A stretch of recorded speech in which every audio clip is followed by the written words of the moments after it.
আপনাদের সামনে এখন আমার অষ্টম শ্রেণীর ছাত্রছাত্রীরা সুখী মানুষ, এটা যদিও গদ্য, তো এটা হচ্ছে নাটকের অংশ। তো ওরা হচ্ছে এই প্রথম দৃশ্যটা ওরা ওদের মতো করে পাঠ করে এবং অভিনয়ের মাধ্যমে হচ্ছে দেখাবে। তো এখন তোমরা তাহলে শুরু করো। রহমত ও রহমত আলী, হ্যাঁ, শুনছি ওই কবিরা যতই নারী দেখুক তোমার মোড়লের নিস্তার নাই। আমার ভয় দেখাবেন না, তাহলে আমি হাও মাও করে কেঁদে দিব। বাজার করে কাঁদো, তোমার মোড়ল একটা কঠিন রোগ আমাদের সুবর্ণপুরের মানুষকে বড় জানিয়েছে। এর গরু কেড়ে তার ধান লুট করে তোমার মোড়ল আর মোড়ল মানুষের কান্না দেখলে হাসে। তাই বলে মোড়লের ব্যায়াম ভালো হবে না? বিয়ান হবে না তো। মোড়ল যে অত্যাচার পাপী, মনের মধ্যে অশান্তি থাকতে ওষুধে কাজ হয় না। দেখে নিও মোড়ল মরবে। কথা বলবেন না, আপনি বাড়ি যান। এত কোলাহল না করে আমি রোগীর নারী পরীক্ষা করছি। ও কবিরাজ, নারী কি বলছে? মোড়ল বাঁচবে তো? মুখের মতো কথা বলে মানুষ এবং প্রাণী অমর নয়। আমি যা বলি মনোযোগ দিয়ে তাই শ্রবণ করো। আমাকে বলুন, মোড়ল আমার মামাতো ভাই। মোড়ল আমার মনিব। এত নিষ্ঠুর এই নিষ্ঠুর যদি বাঁচাতে চাও তাহলে একটি কঠিন কর্ম করতে হবে। বাঘেছেও কাঁদতে হবে। আরো কঠিন কাজ। তুলে আনবো?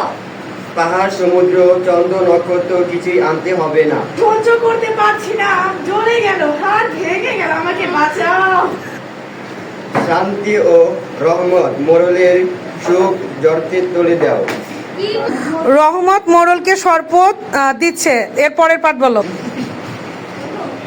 ওই মোড়ল জোর করে আমার মুরগি জবাই করে খেয়েছে। আমি আজ মুরগির দাম নিয়ে এসেছি।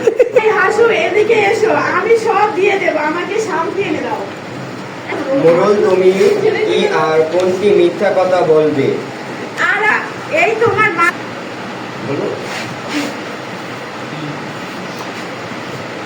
লোভে পাপ, পাপে মৃত্যু। আরোপ করবে?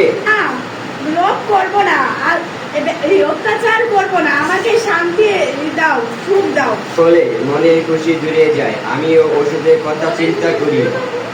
সুখ এনে দাও। অন্যের মনে দুঃখ দিলে কোনোদিন সুখ পাবে না। টাকা কত বড় বাড়ি, আমাকে মনে দুঃখ কেন? করো, যত কোলাহল করবে ততই দুঃখ বাড়বে। আসো, এদিকে এসো, আমার কথা শ্রবণ করো। হতে পারে যদি কি? শ্রী আজ চরিত্রের মধ্যে আজ হবে একটি পটুয়া সংগ্রহ করতে পারো। ফতুয়া? হ্যাঁ, জামা। এই জামা হবে একজন সুখী মানুষ। তার জামা মোড়লের গায়ে দিয়ে তৎক্ষণাৎ তার ভারমর্ম রোগ ভালো হবে। চমৎকার। সেটাও নয়, খুব কঠিন কাজ। যাও, সুখী মানুষকে খুঁজে দাও। সুখী মানুষের জামা না হলে অসুস্থ মোড়ল বাঁচবে না। আমি বাঁচতে চাই, জামাই এনে দাও, 1000 টাকা বকশিশ দেবো। এখন দ্বিতীয় দৃশ্য। বনের ধারে অন্ধকার রাত, চাঁদের ম্লান আলো। ছোট একটি কুঁড়ে ঘরের সামনে হাসু মিয়া এবং রহমত গালে হাত দিয়ে বসে ভাবছে। কি কাজব কথা! 5 গ্রামে একজনও সুখী মানুষ পেলাম না। যাই সেই বলে না ভাই, আমি সুখী নই। আর তো সময় নাই ভাই, এখন 12টা। সুখী মানুষ নাই, সুখী মানুষের জামাও নাই। মোড়ল তাহলে এবার মরবে। আহারে, আমরা এখন কি করব? কোথায় একটা মানুষ হবো যে কিনা যাবে না বলবো, মানুষ পাওয়া যাবে না। সুখ বড় কঠিন জিনিস। এ দুনিয়াতে গলি ভর ছাড়ো। ধন দা। আমরা বলছি মরলের জন্য জামা দাও, আমাদের বকশিশ দাও, আমরা অসুখী। হুম। চুপ চুপ, ঘরের মধ্যে কে যেন কথা বলছে। ভূত নাকি?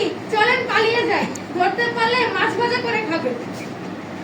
এই যে ভাই, ঘরের মধ্যে কে কথা বলছে, বেরিয়ে এসো। ভূতকে ডাকবেন না। ঘর থেকে একজন লোক বেরিয়ে এলো। তারপরে লোক আমি ওই লোক কে ভাই, কি চাও? দুঃখী মানুষ, তুমি কে? একজন সুখী মানুষ। কোনো সুখ দুঃখ নাই। তাদের মনে মনে কাঠ কাটি, সেই কাঠ বাজারে বেচি, যা পাই তাই দিয়ে চাল কিনি, ডাল কিনি, মনের সুখে খেয়ে দে, গান গাইতে গাইতে শুয়ে পড়ি। এক ঘুমেই রাত। এর মধ্যে একলা ঘরে তোমার ভয় করে না যদি চোর আসে?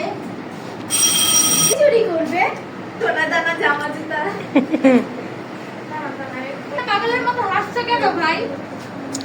তোমাদের কথা শুনে হাসছি। চোর চোর চোরকে তখন বলবো নিয়ে যাও, আমার যা কিছু আছে নিয়ে যাও। তুমি তাহলে সত্যি দুনিয়াতে আমার মতো সুখের রাজা আমি।